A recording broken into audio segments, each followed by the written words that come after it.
Hi there, and welcome to this review of the one-way daily devotionals for the 11th to the 15th of April, and we shall be covering the verses from John chapter 3 verses 19 down to 30.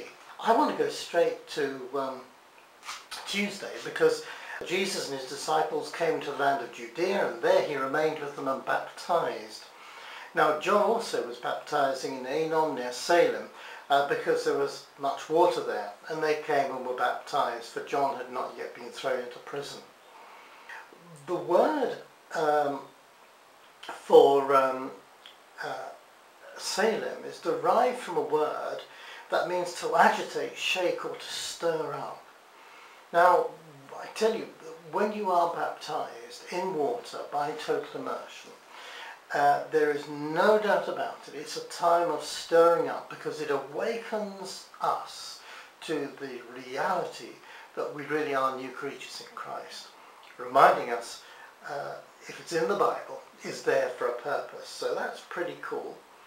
As we go on, we see that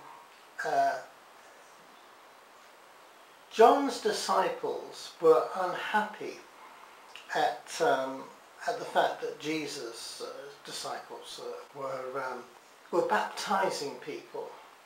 And the problem from their point of view was this: that as Jesus, his disciples, were doing the baptizing, but as they were coming to Jesus and they were being baptized by his disciples, the people were in fact choosing to go to him rather than to go to John. And this really touches on something which is really quite a dark side, isn't it, of Christian life. If we face this, that all of us who are involved in any sort of ministry will recognise that there is always a battle between competitive and complementary spirits. Do we really see ourselves as partners in the gospel, or do we see ourselves as rivals? There's no place for rivalry. And denominational systems, doesn't matter whether they're old and set in time, or whether they're new, breakaway groups, or whatever you want to call them, a spirit of rivalry is death to love. And it's death to the church as Jesus wants to see it working in the world.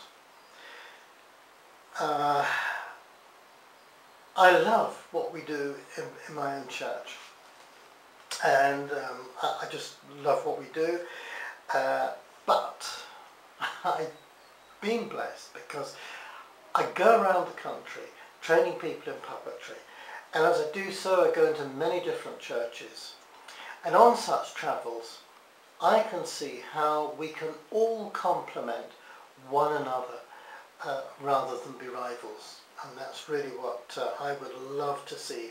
More attitudes of how we are complementary. Not everybody likes the same music. Not everybody likes the same style of worship.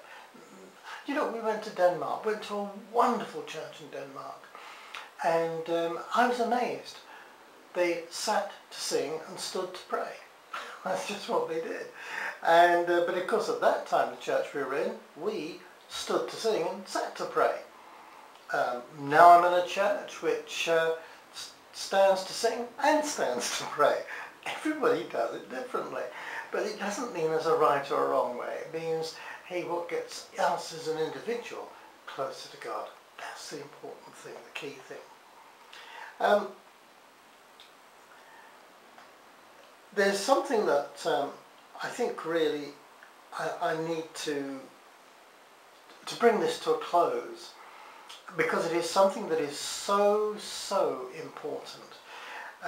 It's very much akin to that are we complementary or are we sort of competitive thing, the whole aspect of rivalry. It's as important as that.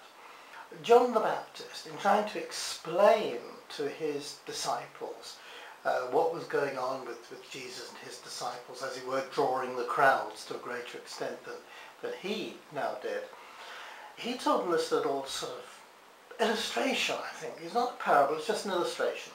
He who has the bride is the bridegroom, But the friend of the bridegroom, who stands and hears him, rejoices greatly because of the bridegroom's voice.